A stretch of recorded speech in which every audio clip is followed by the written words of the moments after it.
Okay, welcome everyone to another one of our Mass Manchester online sessions, and we've been running them over the last year on the theme of the digital.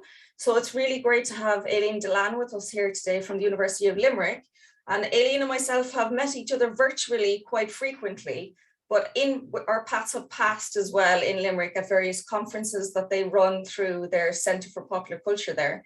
I think the last one was on the fall that we were at back in November 2019, which was really great. So I'd just like to introduce Aileen and welcome her to our event today. And she's going to be talking about her own fieldwork experiences and the pivot to digital. So moving away from, when we're used to being in kind of spaces with musicians, how do you actually do ethnography, digital ethnography, when you can't actually have that interactions together? So without further ado, just like to introduce Aileen. Thank you very much, Susan. I'm delighted to be here, everyone. This is our third attempt. The first one was last year. I was ill and we had to cancel it. And then the second one, we decided together not to cross the digital picket line because people were striking. And so solidarity to all of you in the UK who are having difficult times with contracts and with your pensions, and keep up the good fight. So before I turn on my PowerPoint, I just want to say that it was really interesting for me to revisit this abstract and this proposal, because I wrote about this stuff and I was thinking about this during lockdown.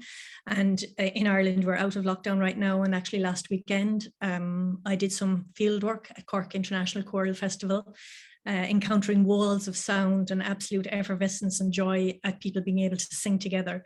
So it's been really interesting to now have that kind of a perspective, having come out of lockdown, and it's made me all the more cognizant of the fact that really, I think there are lessons to be learned from the kinds of strategies we built during lockdown, especially in terms of accessibility and different kinds of diversities that maybe I wasn't thinking about before. And just, I'd like you, to please keep, whatever your questions are, you can keep them till the end. But if something is very, very pressing, feel free to actually bring it up with me. Is that showing up there okay, Susan? Yeah, that's showing up. No, okay, perfect. Yeah, all right then. Perfect. And I'll minimize you guys and myself, because I don't like looking at myself. So this is what I proposed originally, this idea of the pivot. So it's a term we used a lot during COVID, the pivot to the digital in music festival offerings and in ethnographic research. So as you can see, there's kind of two elements to what I want to talk about. There's both the doing of ethnography and what that might look like. And you're looking at my desk at home and the kind of typical setup that I had throughout COVID. We had a series of very severe lockdowns in Ireland, more so than in the UK. And I did a lot of my work precisely from this place. So I want to start by just I suppose quoting Thomas Turino from his book, Music as Social Life. So according to Turino, music, dance, festivals and other public expressive cultural practices are a primary way that people articulate the collective identities that are fundamental to forming and sustaining social groups, which in turn are basic to survival. And that's just from page 2 of his book. So when the COVID-19 pandemic hit, social and cultural lives and the livelihoods of many people all over the world were disrupted. On one hand, we took things for granted, like a group singing in various contexts, attending live music gigs or general collective performances. Those things that we had taken for granted completely ceased, particularly in the Irish context. On the other hand, the arts, including music, offered solace and a mechanism through which grief could be expressed as people came together virtually or at a distance to engage in kind of creating some sort of sense of solidarity. And in these cases, this was under the strict protocol of whatever was occurring at the given time. The forms such art took in pandemic spaces spoke to the resilience and creativity of artists and audiences. And in many cases, this rupture to everyday life had and actually continues to have reverberations currently, I think, still on the live music scene. And Davies talks about this in terms of years to come, what will it look like? Now, the site of my work is music festivals, and people like Frost 2016 has pointed out that sites of cultural practices, festivals are complex, multiple and dynamic, and they all have their own distinct topographies and typologies and structures. And there's lots of literature on this that I'm not going to go into now. But the thing I want us to hold on to in terms of music festivals was what's common is this, the idea of the live, the effervescent in the Durkheimian sense, the lived and the collective. And whether it's in Ireland or anywhere else, these are things that became really important when we lost them in particular.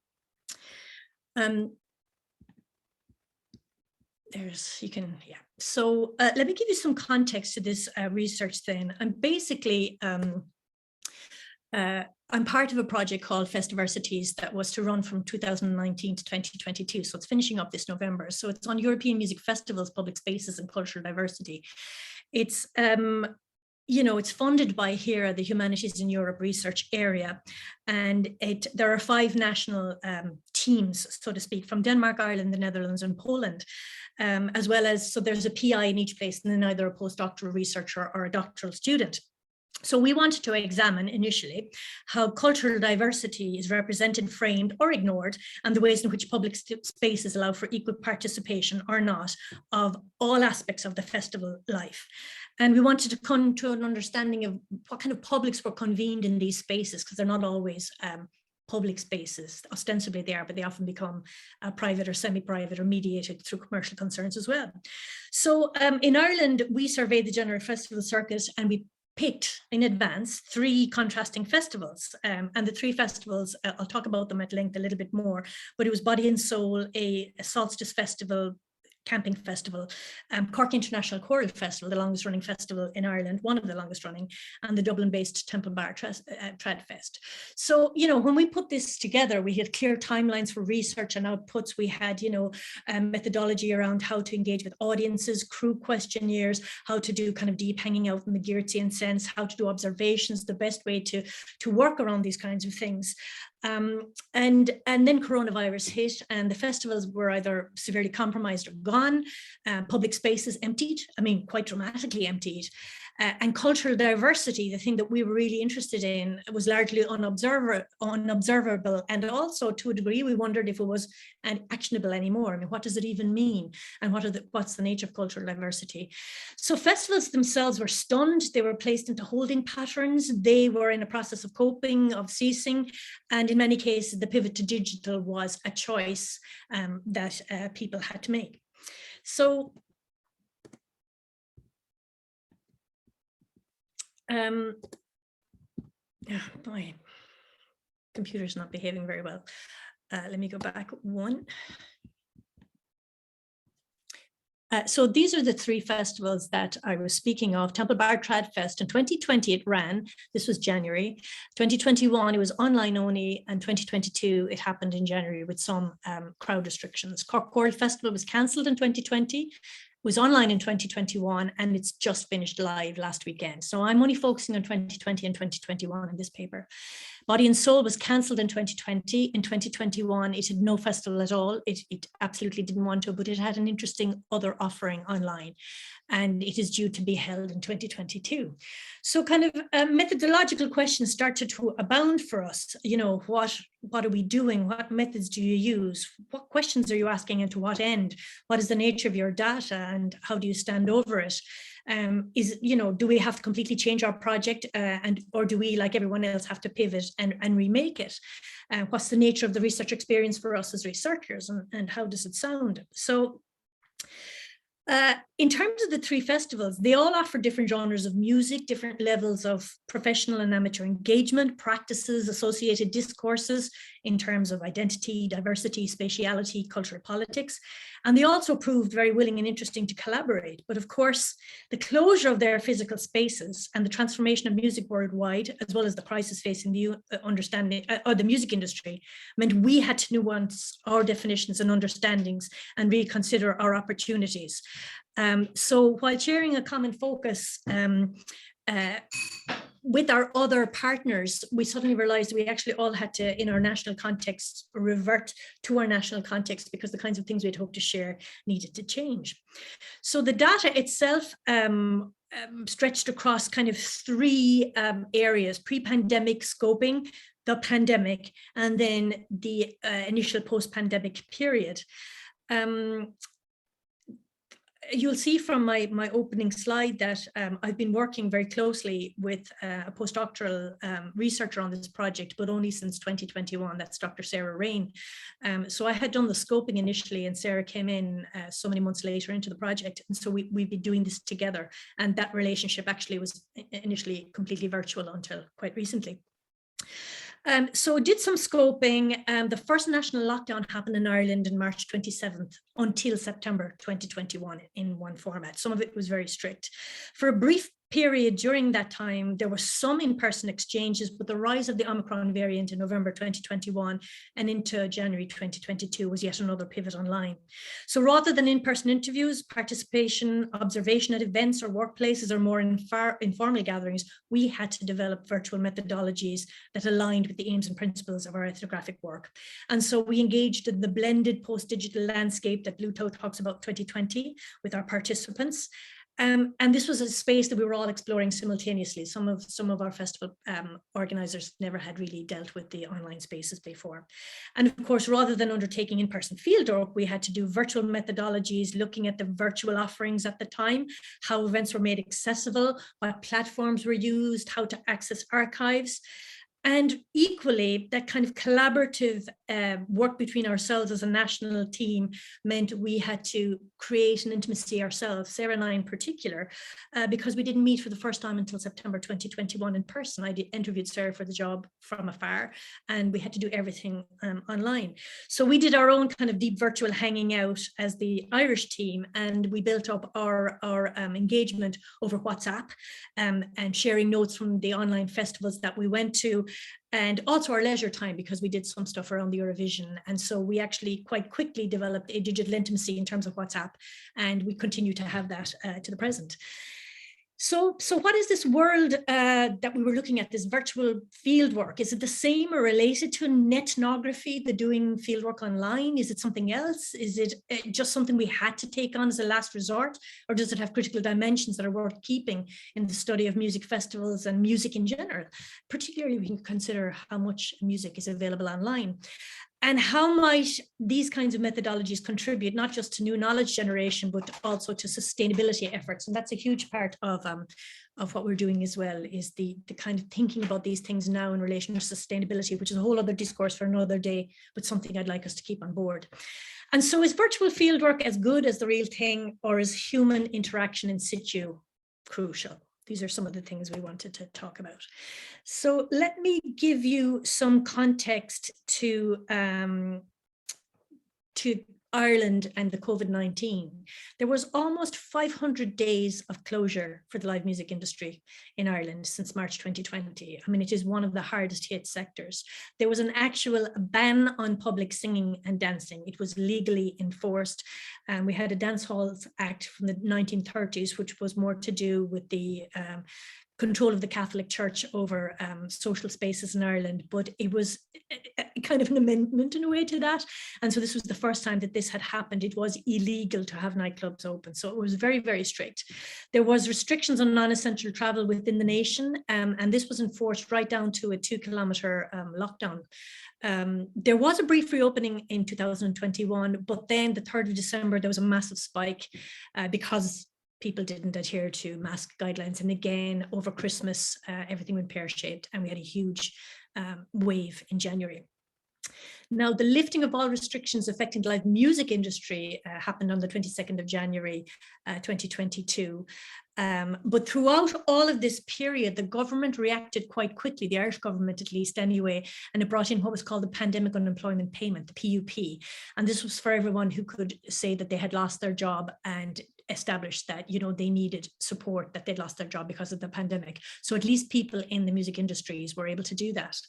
Now, there were also a number of initiatives around public funding through the Arts Council of Ireland, through Culture Ireland, which is the organisation that represents Ireland culturally abroad, Fáilte Ireland, which is a tourism board, city and county councils, who of course lost all their tourism, and then pandemic relief funds, or the honouring of the promising of funds to the festival people. And what happened within all of this, of course, was a renewed focus on domestic artists because people couldn't travel. There were very strict protocols. There's a huge uptake, I should say, in taking the COVID and you know, counteracting the virus.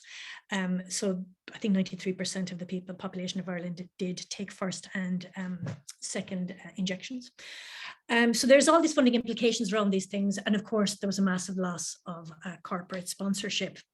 So undertaking ethnographic fieldwork during a pandemic period requires not just a pivoting on a functional level, but also on a philosophical level, because I mean, on one hand, COVID-19 did not impact completely on our research project because we retained the same festivals, we had the same site examples, we had some of the same key focus around cultural diversity, but we had to accommodate other ideas as well.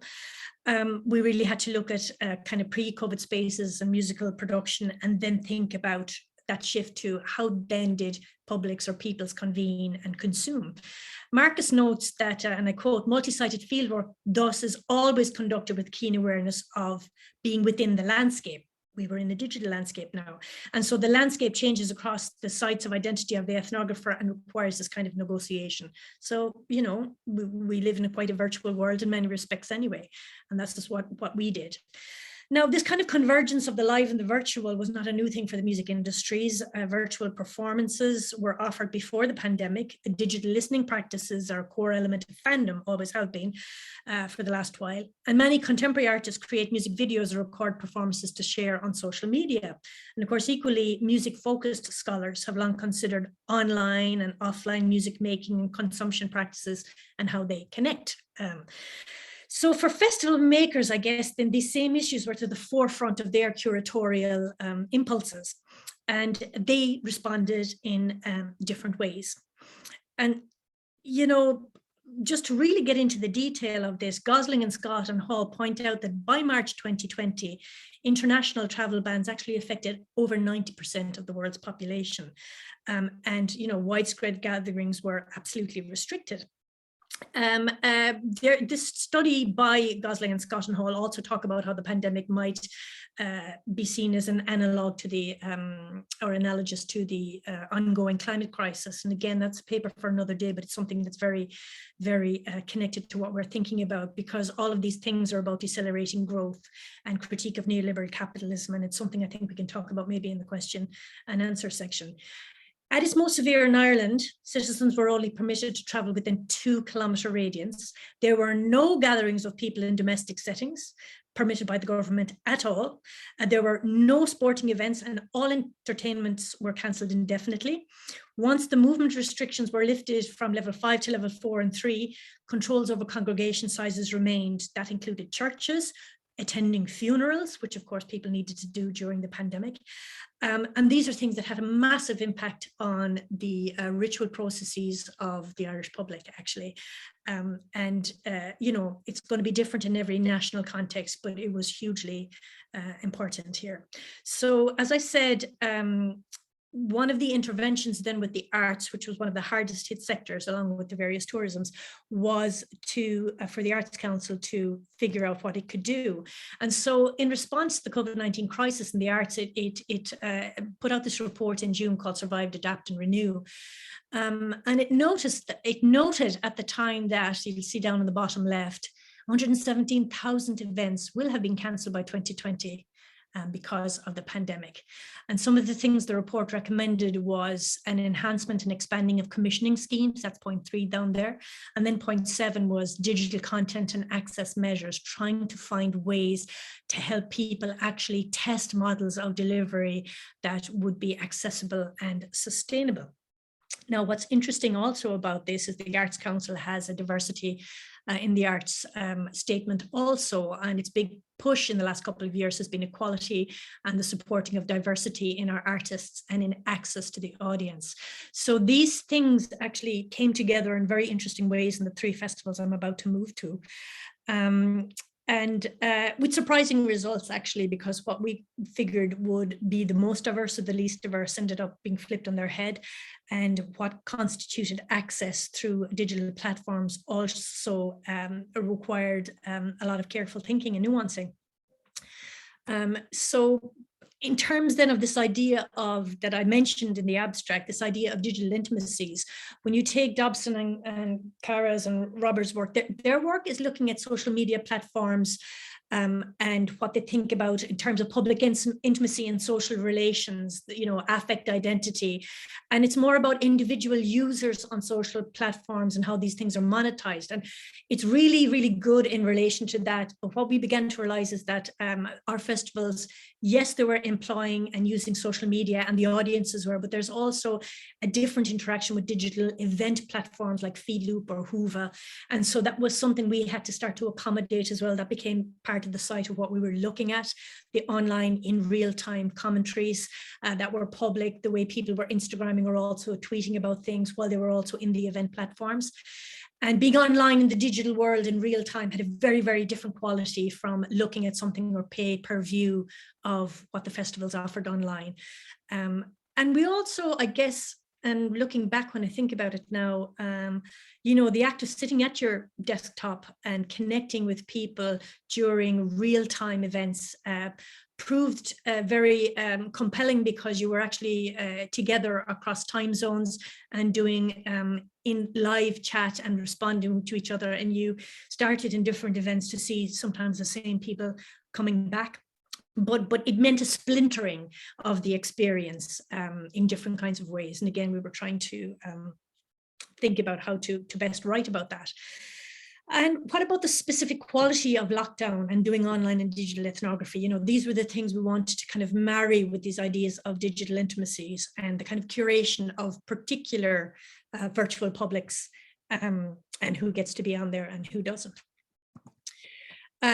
Gosh talks about this in the 2020 article, and it's really important to think that ethnography is not a research method or technique that is bounded and having a distinct beginning or end, but it's processual. And we found that as we were trying to figure out these things, we were doing it at the same time as our festival people.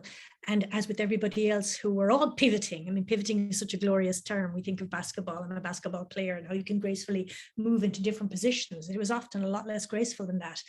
We were finding our way. And I don't know, but if you kept field notes at the time, any of you'll recall that we simply did not know what was happening. We did not know how serious this was. And sometimes it was underplayed and sometimes it was overplayed. And so Gosh kind of argues that digital ethnography can be used to conduct nuanced and in-depth research through long and sustained conversations. And certainly we found that with our interlocutors over time, and we began to become very friendly online, having Zoom calls and more so Zoom than telephone calls. That curiously not traveling made us more focused in certain ways as well. Of course, we lost lots as well in terms of that sensory overload, but it allowed for a certain kind of focus. So this work helped us position ourselves in many ways. So for the remainder of the paper, what I really want to do is I want to talk about these 3 festivals, the kind of structure and form of their pivot to digital, the relationship between that pivot and what it says about their values and ethos, and then other contextual concerns, because COVID wasn't the only game in town. And to a degree, I won't get into this and I won't get into all of these evenly, but generic concerns are very important here too, because we're looking at very different genres in our 3 festivals. And what music was being performed in those festivals really shaped in many ways the engagement. And then of course, we'll come back to those methodological concerns as well with some preliminary conclusions. And I do mean preliminary. So then we'll take a breath. And let me take you to the first festival I want to talk about, and this is Temple Bar Tradfest. And in each of these 3 cases, I've kind of pulled out from the outset the kinds of things that seemed particularly important to these festivals when they pivoted online. And for something like Temple Bar Tradfest, we identify these as professional support, the desire to keep people in employment, even with the pandemic payment, the desire that this festival had to keep musicians and crews employed. Entrepreneurship is something that's very important in this festival too, because it took a very particular role in leading the way to think about how to be online during COVID. And the other point that will come up very briefly, we're writing about all of these things in different papers and the chapters that are under review at the moment, is the concept of activism, and I'll get to that shortly. So Tradfest for us represented one of the most dynamic and at times frenetic responses of our 3 festival sites. It was established in 2006 as a small niche festival, an attempt by the Temple Bar pub team to draw tourists to the Temple Bar area of Dublin during the off-season months. So Tradfest has occupied an interesting and fluctuating role within the Irish music scene, and it's also something very much tied to tourism. And you're looking at Temple Bar here. It's a very colourful, designated cultural quarter in downtown Dublin, you know, similar to many designated areas like that. It's a festival that has been embroiled in kind of contested notions of authenticity, which interconnect with genre and space. And the festival initially aimed to offer Irish and international audiences access to Irish talent, in particular tourist-focused yet historic buildings in the Temple Bar area for 5 days every January towards the end of the month. So entrepreneurs from outside the music promotion and festival production, Martin Hart and Claudine Murray, are the 2 kind of key people who have developed this kind of energy around the festival. So they're more marketing directors, and they're more people who run businesses. And they brought in Kieran Hanrahan, who's somebody within the trad music scene, to program the festival. And then Anya would have been their social media manager. And so, you know, Temple Bar, this is a kind of a sense of the pipe band who walk around the neighborhood to demark the space during the festival in 2019. And because I did some preliminary scoping in 2019 and very basic fieldwork in 2020, thinking I had all the time in the world, which of course I didn't. So in the regular Zoom conversations during the series of national lockdowns, the entrepreneurial spirit of the Tradfest team was quite extraordinary, actually. They negotiated a partnership with Novaris, a Dublin-based manufacturer of air filtration systems, in the absence of any guidelines from the government on how and could we sustain any kind of live music making or hospitality. They also maintained a range of local and international networks, and they developed a shared plan working with local authorities. And in many ways, they were so entrepreneurial in their approach to make it happen. How can we make it happen? So having successfully kind of run a festival in 2020, this team focused on problem solving, basically, and they decided to create a pay-per-view access to pre-recorded performances during the month of February 2021 and over St. Patrick's Day. They also used the period of the festival to put some of these things online as well. And they commissioned these within Dublin Castle, which is an iconic location in Dublin. The other way that they did this was they decided they wanted to go for high-end TV programming, which might seem kind of old school, but it actually generated lovely vignettes of music in tourist locations throughout Ireland that proved really successful and appealing to the international market. And their program Ireland in Music 2, which was filmed both in Temple Bar and in iconic locations across Ireland, proved hugely popular. So these are the kinds of bars that the festival would have taken place in. This is Merchant's Arch right down by the River Liffey. And this is a typical type of session or music session that would have happened in many of these intimate bars, just to give you a flavor of it.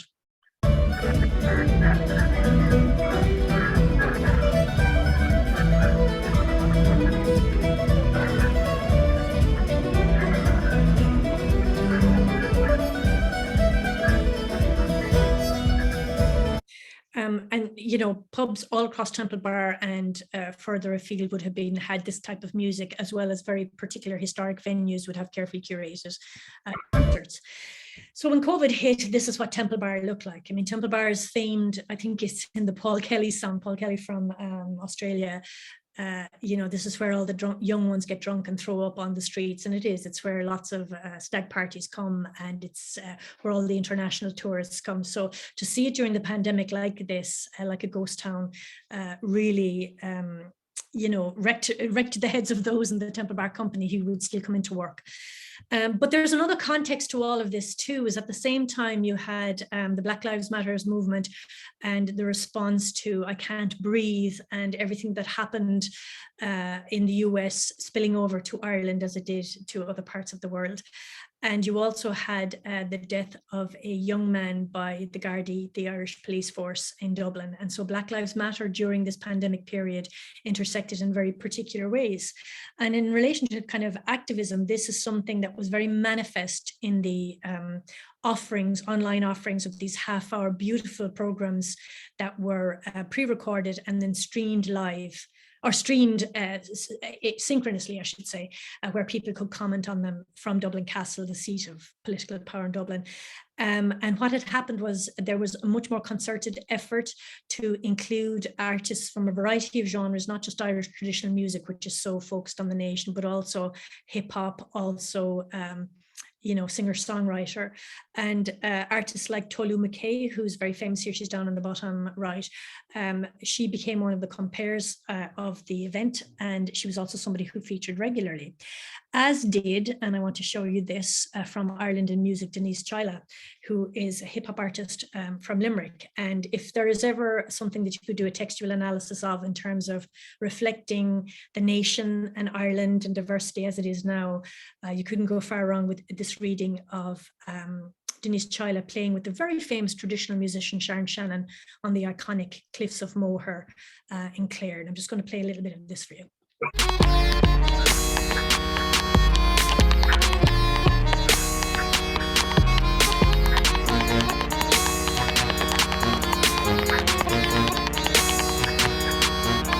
Look, them man there can't vex me, them man there can't text me, stress me, them man don't contest me, even if you're George, them man there can't bless me. What? Can't bless me, them man there can't text me, stress me, them man don't contest me, even if you're George, them man there can't text me, them man there can't text me, them man there can't text me, stress me, them man don't contest me. The dancers Ruth Charles from Dublin, also very well respected in the Irish competitive dance scene.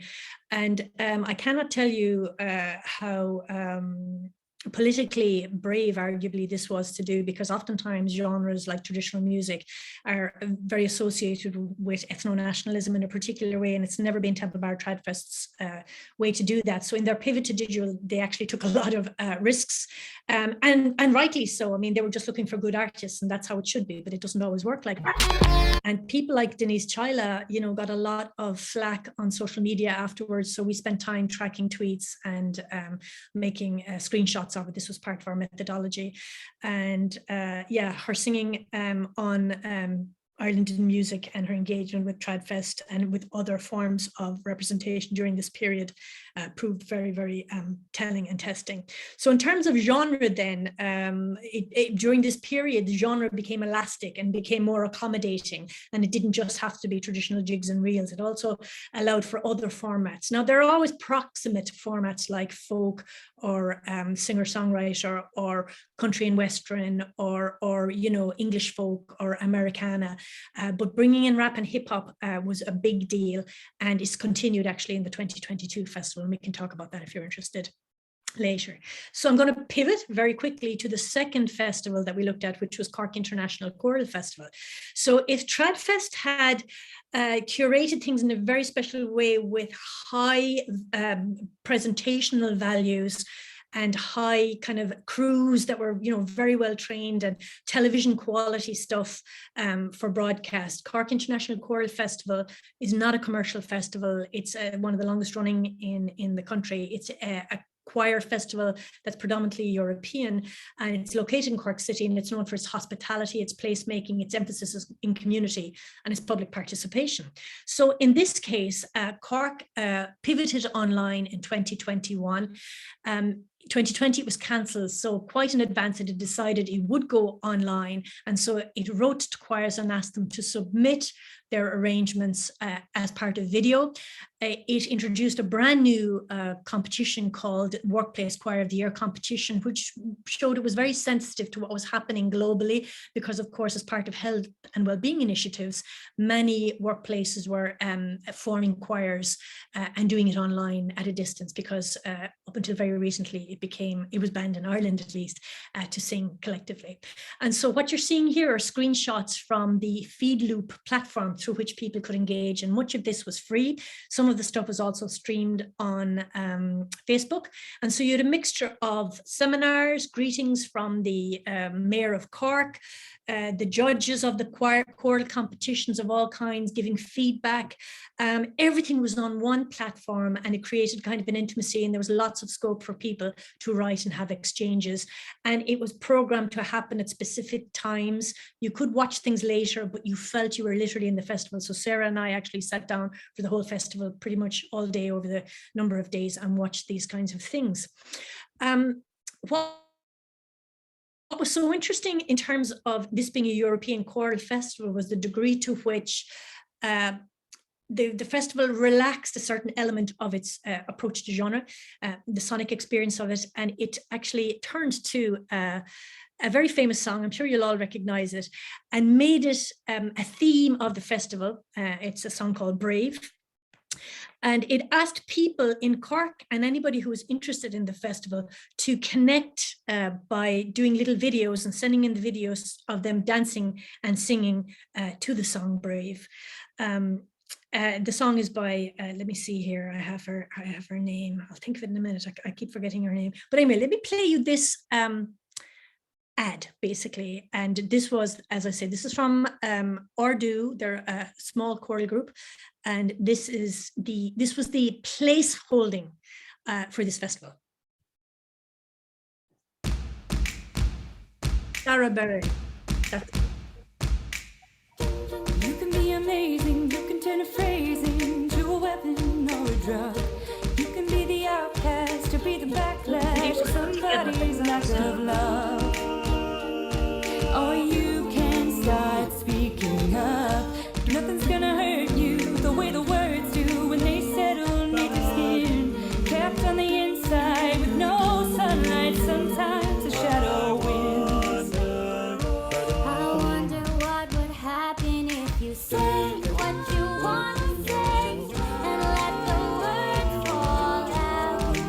Honestly, I wanna see you be brave. So, you know, a very popular song, popular music has always been part of the fringe events of Cork Choral Festival. It's a very community-led festival, and even though choirs come from all over the world, but predominantly Europe, all the fringe festivals outside of the intense choral competitions of predominantly European repertoire, they're much more informal, but this kind of became a centerpiece, and everybody from this community, you know, sent in these little videos that were put together by Ordu, and this was used throughout the festival.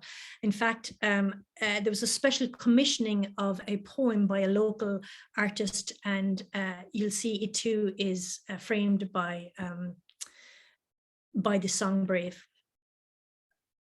You say what you want to say and let the words fall out. Honestly, I wanna see you be brave with what A singing city. And then the 17th century, many-sailed and barnacled, drops anchor at the harbour. Songs richer than butter, more profitable than brandy, are offloaded at the quayside.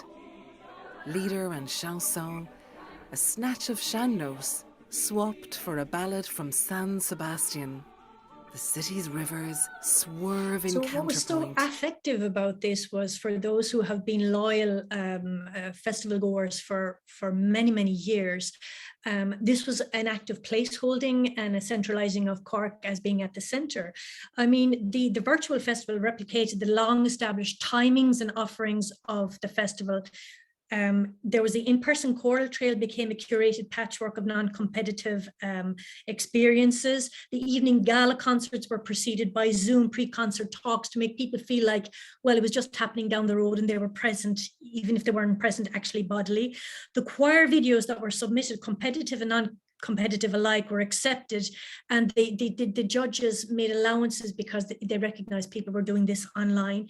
So this is a festival that always focused on hospitality and welcoming choirs from all over the world. So its mission in this respect was to hold onto that space, to hold onto the promise of coming back together, and not to get too kind of nostalgic about it, but also to have that message of hope, to be brave, that this time next year we will be together again. And as it turns out, that was the case. Now, what's interesting about the online pivot was that it expanded to allow choirs, in particular from the global south and from Asia, especially from China, to participate because people didn't need to travel. So suddenly, in terms of a diversity, there was much greater diversity of attendance virtually, and also in terms of accessibility, because it wasn't fully live. It meant that people with neurodiverse ranges, older people who mightn't be able to walk Cork City, were able to attend online, and this became a very important point for us to remember as we were looking at this. So the IBEC Work Choir Place of the Year initiative, which was started last year precisely because it was virtual, was actually maintained this year.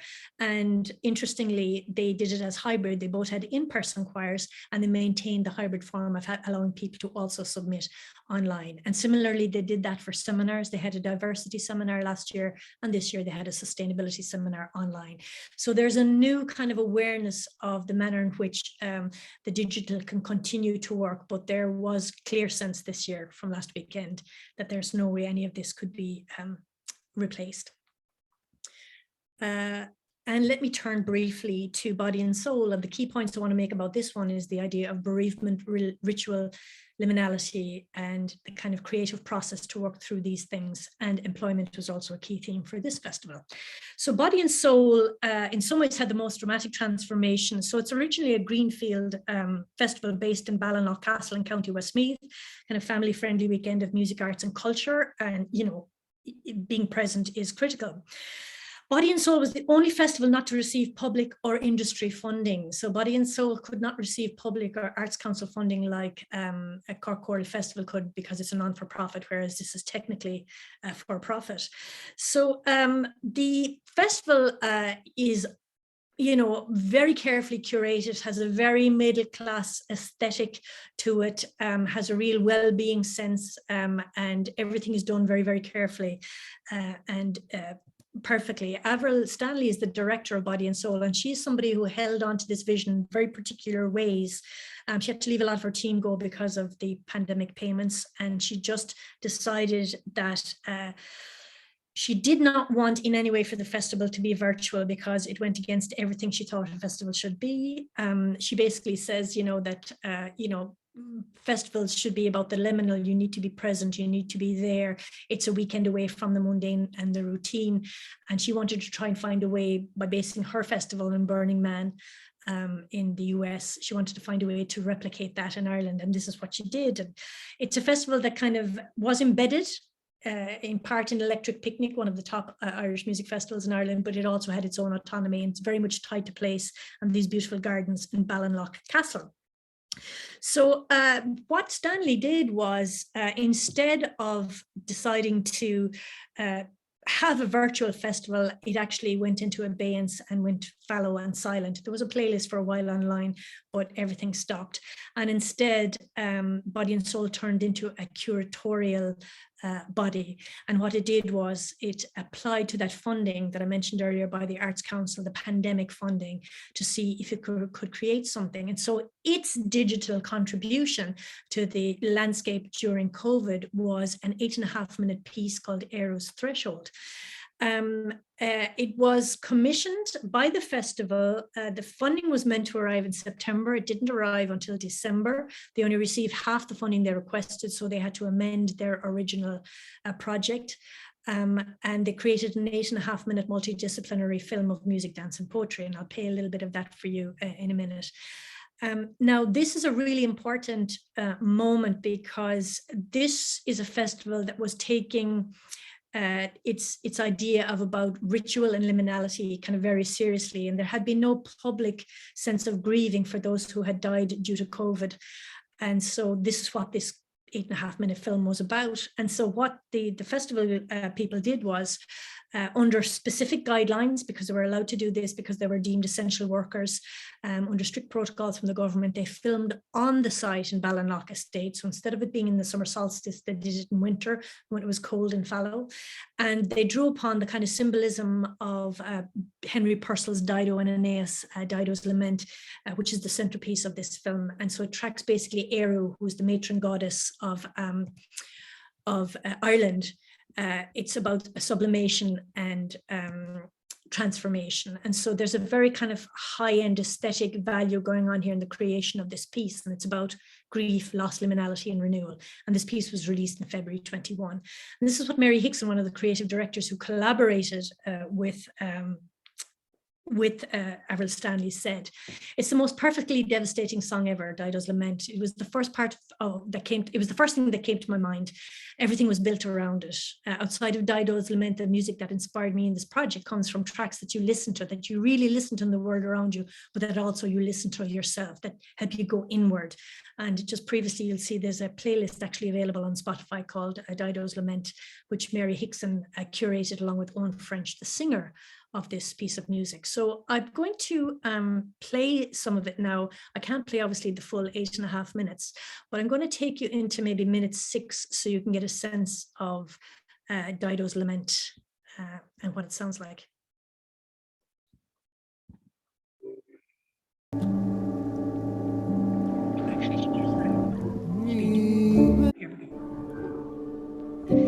This is the original chordal progression from Henry Purcell's Dido's Lament and French singing.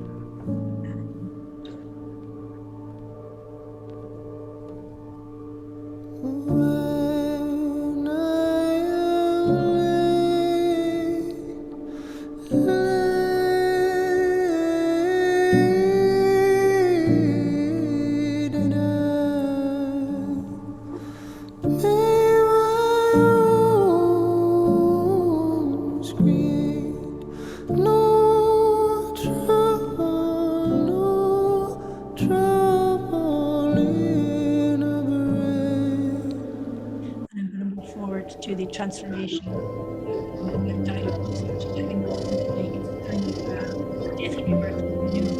So as you can see, it's quite high end, it's high cinematic quality, it draws lots of genres of music and contemporary dance, poetry in it. And the festival organizer was Susan Lemmel. I was also meant to be a kind of great movie.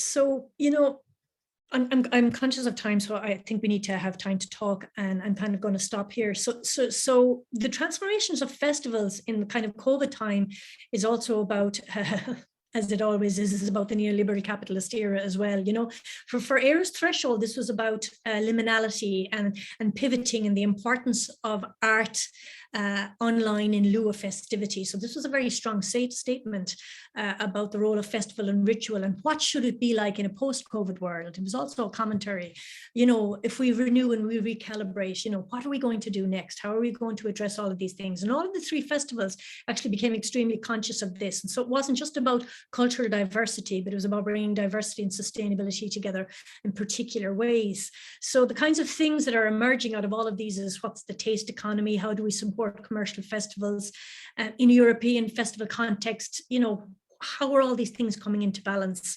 And in what ways have lessons of the digital helped us to understand how we might go forward, bringing the digital or using the digital, particularly as a means of inclusion? And the cultural diversity question is a more difficult one. So then what did we learn? We learned to compare in-person fieldwork with digital intimacies and not see one as better than the other, but as them bringing very different dimensions to what we did. You know, our photographs became screenshots, but we had to be very careful how we curated and documented those so that we could always go back and understand the moment, because sometimes these things don't make the same sense when they're on a computer screen. We started to think about different modes of musicking and the means through which on a digital platform, to go back to Turino, things are participational or presentational, and where they are in a spectrum in that respect. You know, Zoom interviews became our modus operandi, and they actually proved very focused and very particular and really, really useful in some ways. Of course, you don't get to maybe observe body language or have that kind of energy with someone, but they became very focused, and sometimes you got a lot of from people when they knew it was a designated moment. Twitter private messaging was very important. Phone calls were important. Emails were important. And just internet connectivity was huge. I'm sitting here in my mum and dad's house because I'm only up the road, but my own office, I have 2 different internets and servers, and neither of them is consistent. So the idea of, you know, we've lots of interviews where things fail and where we have to recalibrate and reconnect again. And this was, you know, a real lesson for us. We also found new styles of engaging and new styles of evading. We could be present but not present when we were behind a screen. That was something that was very important. New virtual public spaces emerged, and cultural diversity shifted in many ways from our ethnic and gender concerns predominantly to all kinds of diversity, including who has access. So class and social mobility became a very important part of all of this as well. When you're in the field, even if you're locked out of what you think is your field, your methodologies have to adapt, and questions are informed by those methodologies. But equally, questions and approaches can be shaped by what methods you would use. And we became quite adept at asking questions, learning a lot about ourselves. I speak too much. Sarah is very good at listening, but we're good at tag teaming. And then flexibility, I guess, within the broader context, the different national projects had to go in different ways because their national lockdown protocols were different and their access to fieldwork was different. But this also tells us something about European festivals. There was no one way, there was no one guiding light that was telling us about all of this. What the Arts Council says is that a strong public narrative of support for the art will signal reassurance and hope for those working in the arts and the wider public sector. This is what it said in 2020. A commitment to building resilience, inclusion, and sustainability in the sector affirms public recognition of the mission and value of the arts. And I think that's not debatable for any of us. So I'm going to stop here. That's my email address. That's my Twitter, even though I'm not on it much at the moment. And I'm really interested to see if you've got any questions or comments. Thank you. Hi, Aileen. Thanks a million for that. That was really fantastic. There's so much packed into that. And for me as a listener with familiarity of most of those festivals, I grew up going to the International Choral Festival and performing with my school every year, and the excitement of that festival was always amazing, particularly when you had lots of what we would see as kind of you know, visitors coming in from Eastern Europe and countries that you'd never have contact with back in the late 80s, early 90s. It was really great for that. So building that sense of community across nations. So maybe you could say just a little bit more about that kind of idea of cross-border collaborations or people's sense of community that aren't necessarily located in place, but place still matters. Cork Choral Festival is a great example of that, because it is one of those festivals that sort of emerged not too long after the establishment of the Republic. And so it was one of those things that Cork is a port city, you know, in the west, the northwest of Europe, and how could it kind of take its place amongst other cities in that way. And choral music proved to be a very good way of doing that. And the initial festival, which happened in the 50s, had ethnic choral music and dance, and that continues to the present actually. So it's very much Bowman's idea of music and national in a European context. It was these countries coming from different places, their choirs arriving, volunteers being appointed to take them around the city. This culture of volunteerism is huge in this festival, and then creating these lifelong connections with repeat choirs coming back over the years. So that happened again this year. But what was so interesting in the virtual festival was it was almost a completely different set of people who said, we can't attend, we can't afford to attend, but no, we can compete. And maybe in 5 years' time we will come, but we can't. So it changed the demographic, and that culture of hospitality and volunteerism in many ways disappeared in the real sense because there were no volunteers required, but re-emerged in the feed loop sense. I mean, it was made to feel like a space of communication and belonging, and you could read the commentaries where everybody was saying, this is so great, and here we are. And as I said, a number of choirs from China, a number Chilean choirs from different parts of the world that wouldn't necessarily have participated.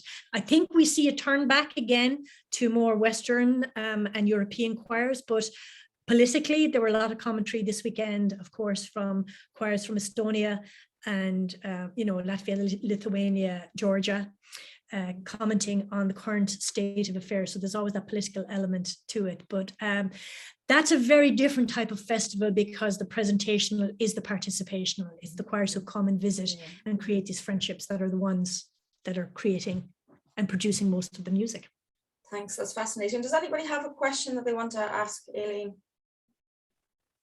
There's loads of different ideas in there that I'm sure we could all unpack in lots of different ways. Yeah, I mean, I was only trying to show you the three case studies in order to say, like, this is the world in which we were in, and this is how we experience these. And it's been so interesting to do field work since on 2 of the 3 festivals and go to the 3rd one in June, because it's making us reflect even more so on what, besides just trying to survive or hold their place in a festival circuit, what these organizers, and they're maverick individuals. Festivals aren't just institutions, they're piloted by people who are passionate and who are doing their best within a certain situation. And I guess Sarah and I found ourselves being leaned on in very particular ways, and becoming not objective observers, but actually invested participants as well. And we're just finishing up a methodology paper on that, and we make a claim for taking positionalities like that, actually. Yeah, that's really interesting, because festival work that I do, I participate in them as well. So that kind of idea of crossing the boundaries of being an outside observer. Obviously with the digital, like, we've all kind of experienced either participating in digital festivals or events over lockdown, or have done some work in those areas during that period. And it definitely, for me, opens up that sense of participation. So being able to have direct contact with the musicians who appear like they're performing live, but actually being able to chat with them at the same time, it makes a huge difference. So I just want to make sure I don't kind of take up all the conversation space. So if anybody in the chat there wants to actually ask a question, feel free to do it now before I go in. Yeah, Biasa, brilliant, thank you. Or a reflection or anything. I'm just curious, because I'm sure some of you were also doing field work. Yeah, I think that's kind of. Yeah, thanks. That was really interesting talk. I've got 2 questions, and they are linked to the methodology, partly based on my own experiences. So, although we've gotten used to conducting interviews digitally, but I find that there's a layer of communication that goes missing when you do it digitally, and this is something that I'm really concerned with at the moment, because it's not articulated, but you get a sense of something that a person wants to convey. And so you can, in interviews in the same space without masks, you can kind of come in and try to tease that out a little bit. And very often I find participants coming back to me saying, I can't articulate, but you know what I mean, don't you? And I wanted to ask, if you have found a way in which this can be done digitally, and B, also, do you find in your research that we are kind of going back to the previous normal in terms of doing field work, or are we actually really seriously starting to look at new ways of getting our data? To take the second part first, I think it's both. I mean, I think that people are still recognizing the efficiency more so than the efficacy of doing stuff digitally.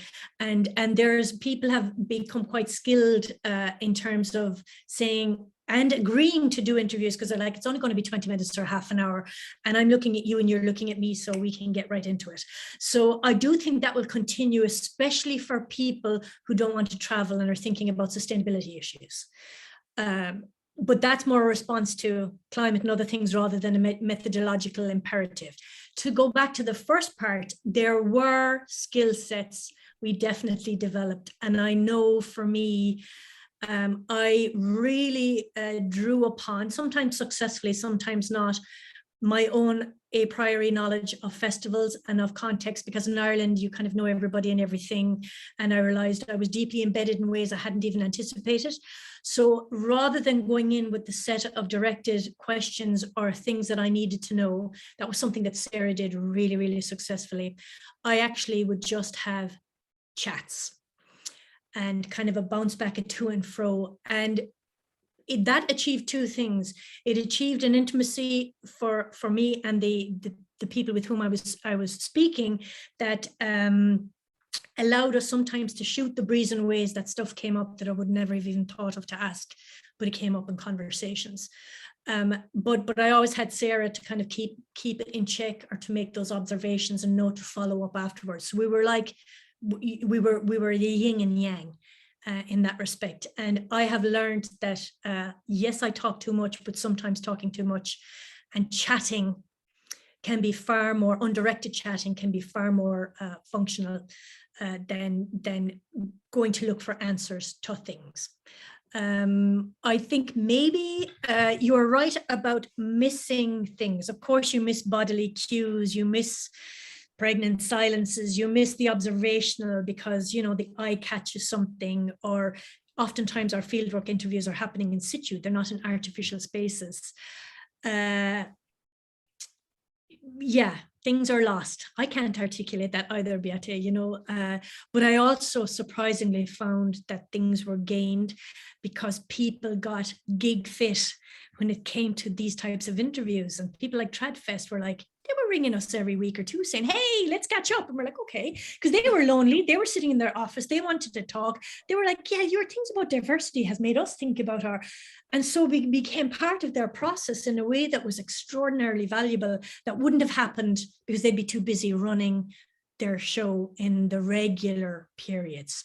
So I think we need to never forget that you can create intimate relationships online, but it takes work. That leads me to my next question that I would have followed up on. It's the warming up. So in physical spaces, you can catch people in their situation, but you kind of give them an opportunity to say, so, you know, now we're familiar with one another, now we can record. And when you have the digital interviews, but you answered that question already, you know, going into a chat and almost ignoring your structured interviews for a while, or even completely abandoning them. And so it is a methodological change, I think, that's happening, where we start to depend much more, not depend, but maybe we are seeking much more the unexpected answers. So open interviews, open conversations, rather than structured interviews where we go in. But I think the problem that arises then is that, you know, if we look at funders and kind of data analysis and how we present that, you know, we're shifting towards qualitative again, but also very often sought is quantitative, so that you can show how many people you interviewed, how many, you know, kind of this averaging and the number crunching and so, you know, I see this as a challenge, not necessarily a problem, but you know, I think it's really something that we as researchers need to start to articulate to funders as well as to ourselves, how we can bring this together, kind of open interviews in different spaces, and people see the digital spaces differently, but then making sense of the data in our little research frameworks. Absolutely. And I mean, you've hit the nail on the head there. I mean, I got a huge anxiety during this period around not having enough what I thought was quantitative data, because I'm like, you know, that's what beefs it up. That's what informs policy. But actually more and more and more, I've begun to realize that the level to which quantitative data is mediated and fiction is extraordinary, and that, you know, people are citing, you know, gender breakdowns and this and that, and once you go in and you interrogate it, you realize without that ethnographic qualitative contextualization, it's pointless. It's actually producing a false narrative. So one of the ways we did this was, of course, I could jot down afterwards, okay, you know, if my funders need to see this, I didn't just do 2 interviews with the festival organizers. I actually had 20 sustained conversations over a period of 9 months that generated, give it to them, 20 hours of detailed stuff, and that's the equivalent of. So I found, you know, we were actually able to, I did the full 180. I came back to qualitative in a way that made me realize, yeah, this is truly what I believe in. Yes, you need the quants for the policy changes, but if we don't claim a space for the qualitative and the nuance, particularly in the digital realm, I mean, our heightened observational skills, our ways of putting people at ease, the very things that people were missing because they couldn't be together. I mean, in many ways, if we don't make hay with this now, shame on us as researchers, because there's never been a more important time to not become an addendum to a STEAM project, not be the A, you know, but to actually say the narrativity of what we do, the long-term engagement, the kinds of things that are revealed when you become, like, quite literally colleagues and friends with people, while still obviously maintaining your ethical boundaries, is critical. And we are the people who can translate and talk about these kinds of things. Unfortunately, I feel that people are reverting already back to the normative types of things as if they are better. And it also means that researchers who aren't mobile, researchers who have caring roles, researchers who maybe have agoraphobia, researchers who have some kind of a disability, you know, these shouldn't be a second choice kind of methods. They should be methods that are appreciated for their own roles. And I think will allow for greater diversity of participation and voices as well. And I think it's incumbent upon us to make methodological changes that aren't about a deficit, but are about a difference in the data that we're getting. I think that's really important. So thank you. These are great questions and really helpful for me to think about. I'm a huge admirer of your work, by the way. Thank you. That's here's to qualitative data. Yeah. No, I'm really. Yeah. Sorry, just there's one other thought, since we seem to have some space. And you mentioned this as well, the building up of relationships. So again, in my own experience, the difference between funded research and unfunded research is unfunded research, you can afford to build up relationships that become very, very fruitful and sometimes more fruitful than the data that you were originally seeking.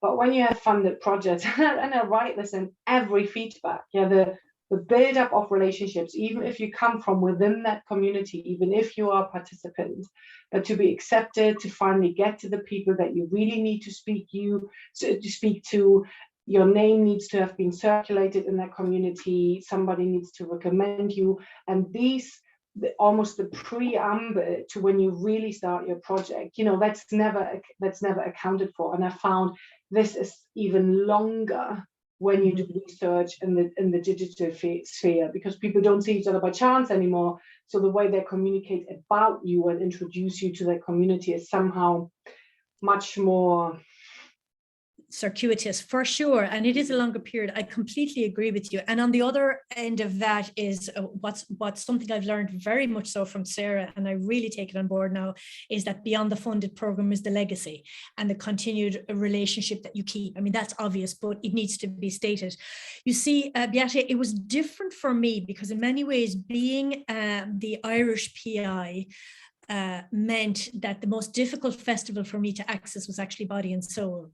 Because I didn't really have an in into that. I had ins left, right and centre into Tradfest, as kind of a legitimate university researcher and a traditional musician myself.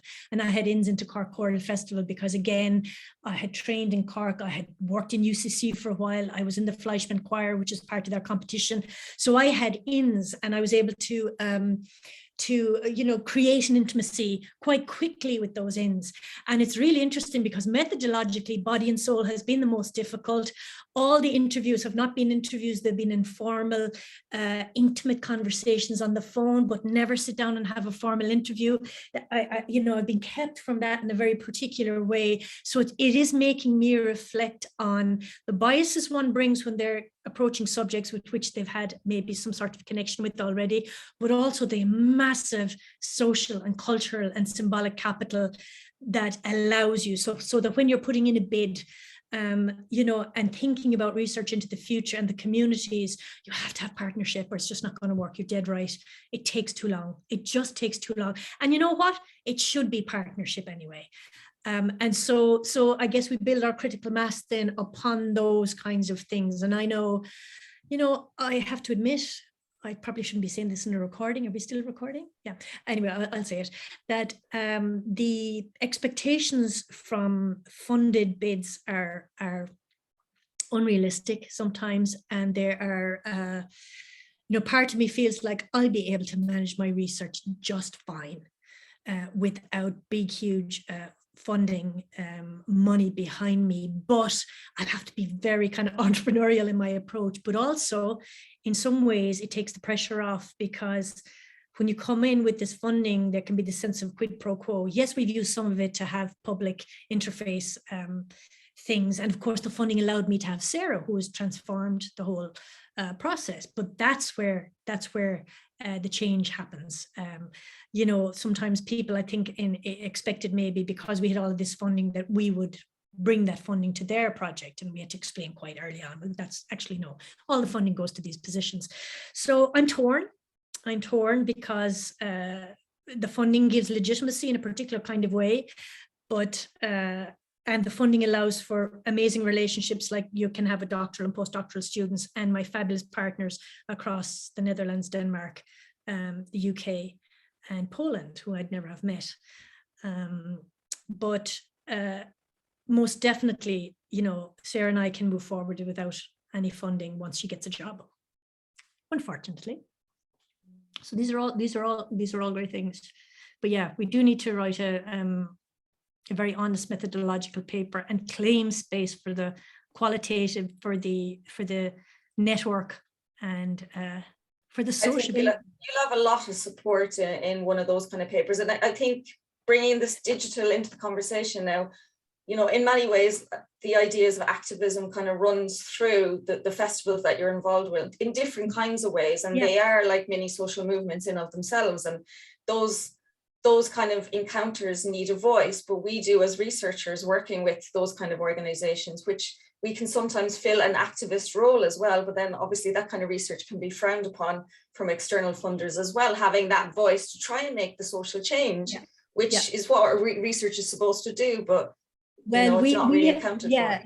Yeah, but this is a great point, and Sarah and I are arguing this. So like, I'm trained as an ethnomusicologist, and over the past while, I do a lot of stuff on, the last book we did was, Songs of Social Protest and that kind of stuff. So Sarah and I are very clear in the papers we're writing currently that you can't just go into some sort of a community for 3 years, write whatever you want, and then, obviously build a career upon them.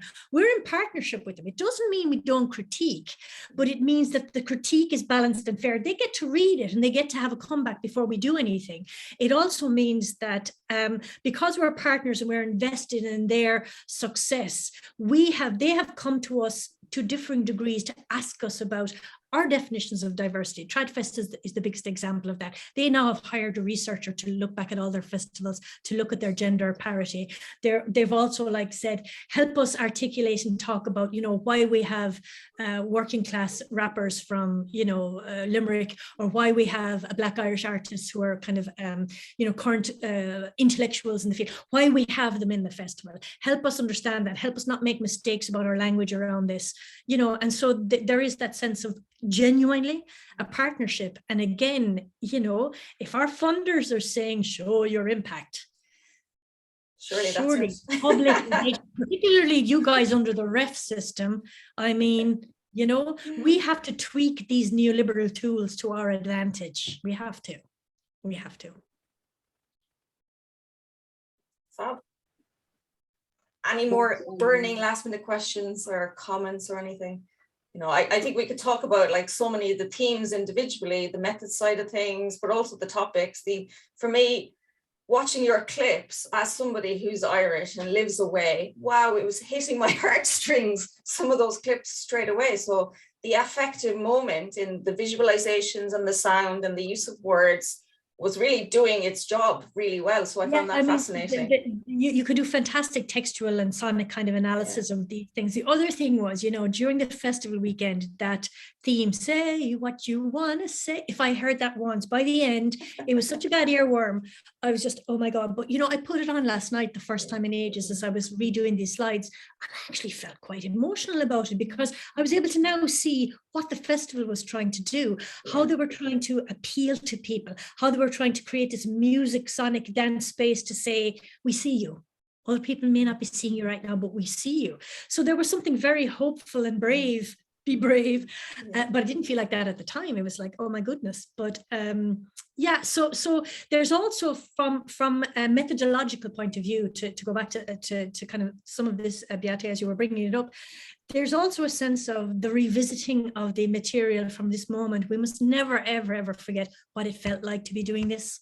It's really important to remember the isolation. It's really important to remember the conditions of your lockdown. I was lucky, you know, I was in the countryside, I was in my own house, I had lots of space, I had access to internet, however poor it was, you know, I had a salary. So I was able to have quite a lovely, sustained, supported fieldwork experience. There were a lot of people who couldn't have that. I was also caring for my parents, you know, I was bringing milk and wiping it down and putting it out on their windowsill and staying at a distance because we were terrified. You know, I might kill them. And those kinds of terrors and fears, and the bravery of those in the festival circuit who were concerned about keeping people in employment, who were concerned about holding spaces, who were concerned about their communities. You know, I'm not making it all utopian. There are lots of challenges and problems and critiques I could give, but I think it's really important not to lose sight of all of that and to remember it, and to go back to your field notes and to remember what it felt like to be in those days, you know. Fantastic. Well, hopefully we'll manage to get you to Manchester at some stage and to meet you in person at one of our events. I just love it. And I'll come over myself anyway and just invite myself. Fantastic. So. Well, we've got quite a few things coming up, so keep an eye out. Equally, I think the Centre for Popular Music and Popular Culture would love to find a way to kind of formalise a connection with you guys, because we share an awful lot in common. We do. Thank you, Matt. It would be great. It would definitely be something to look into. I'd be keen on that, and I'm sure Beate and Matt and Julian. I mean, as well, you know, we could possibly host something together, but also, you know, there's still the possibility of the virtual, and, you know, the whole climate sustainability and our behaviours. That's a whole other part of this, because climate justice is social justice is equality, equity, and diversity as well. I think we're only at the beginning of a conversation. So thank you, Susan, for having me. I really appreciate it. And thank you guys all for coming. I appreciate you coming to you. I know it's a crazy time of year. Thanks a million. So we better leave it at that, and I'll stop the recording.